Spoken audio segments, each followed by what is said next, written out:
The piece arises from my very long-standing interest in American art. Uh, it's always spoken to me in a very powerful way. My essay collection, the Terry Teachout Reader, is devoted entirely to American subjects.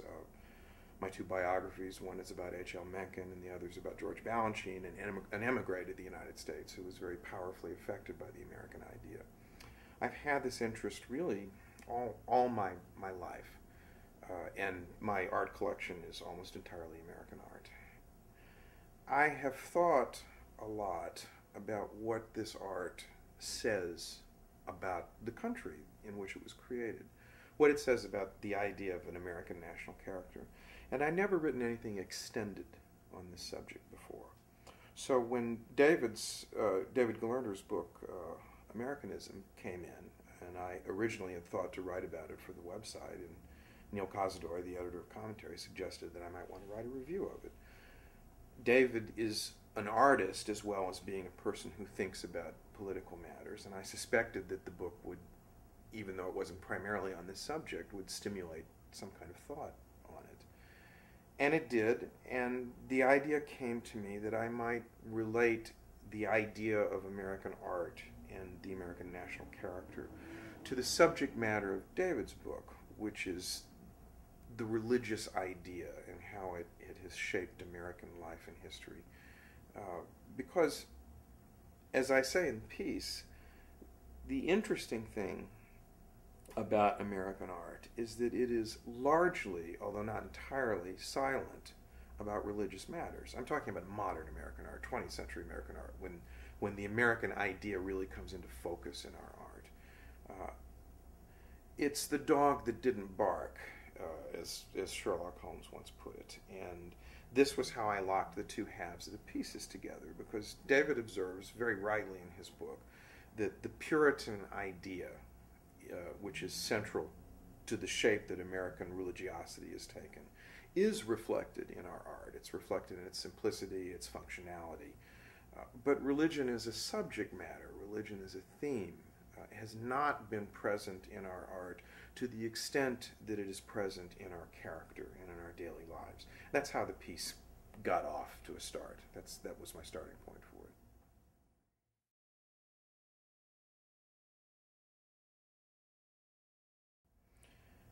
The emergence of the web and of blogs, which are a natural outgrowth of the web, has been to further democratize critical discourse in this country. It means that everybody can own a printing press, essentially. And when you do that, you get all sorts of different unforeseen effects. One of them is you get large numbers of stupid, superficial people publishing little bitty lists about their 5 favorite Britney Spears records. But you also get people all over the country, people who are not part, or historically would not have been part of the cultural conversation, who suddenly are capable of entering into this conversation on a plane of absolute equality in cyberspace. I think that's the most stimulating and exciting development in American criticism in my lifetime. There's no question about it.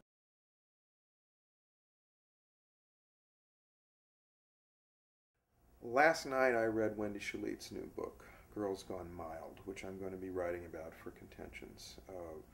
That is the sequel to her first book, A Return to Modesty.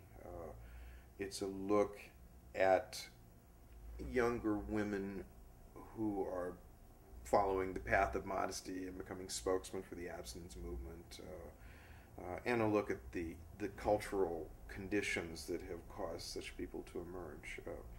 Wendy's a very interesting writer. It's a very interesting book. More than that, you'll have to go to Contentions and find out about. What was the last CD I bought? Let me see. It's actually right down here. I have a CD of Scott Joplin Rags, played by a guitarist named Giovanni DiChiaro. I read about it in a book. I ordered it. I haven't listened to it yet. It looks really good. And then I also have a new box set of Toscanini's 1939 cycle of the Beethoven symphonies. It's live broadcast recordings Very good sound, never heard it before, can't wait to put it on. The trouble with having a stack of CDs, though, is, well, you know, music. Music is an art that articulates time, which means that if the piece takes 30 minutes, it takes 30 minutes to listen to it. So I got to find half an hour to have those experiences.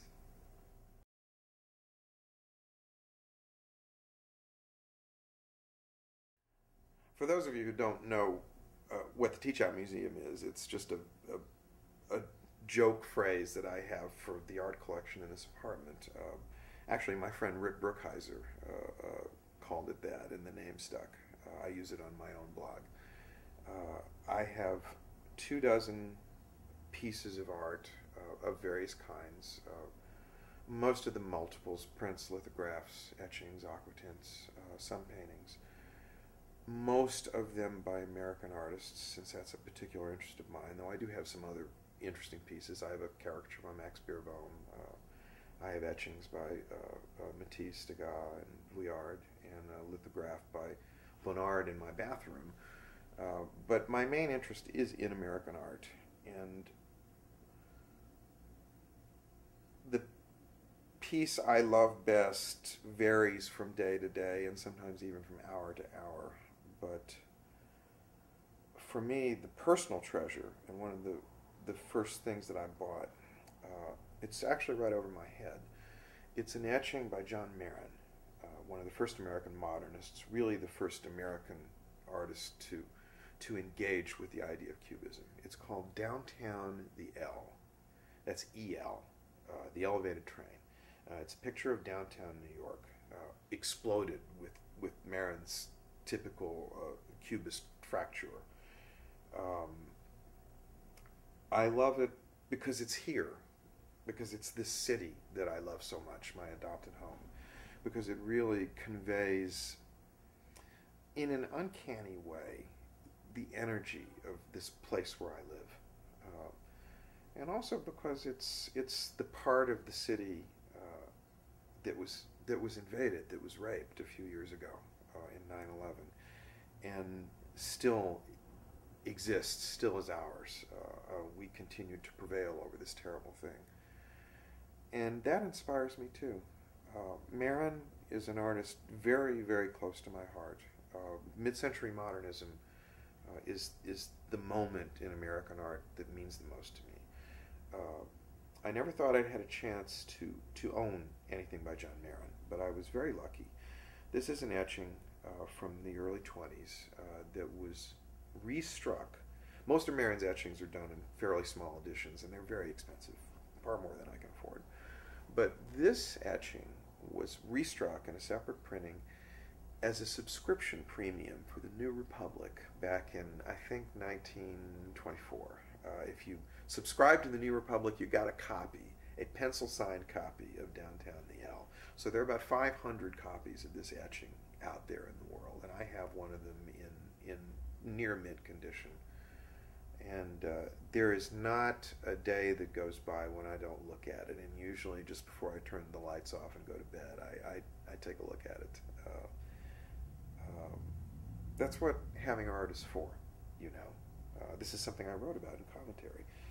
The purpose of having art is so that you can see it every day, and so that your experience of it can deepen, and your feelings about it can change over time. Museums are wonderful things, they're irreplaceable things, but art is really intended for personal use, something that ordinary people can have.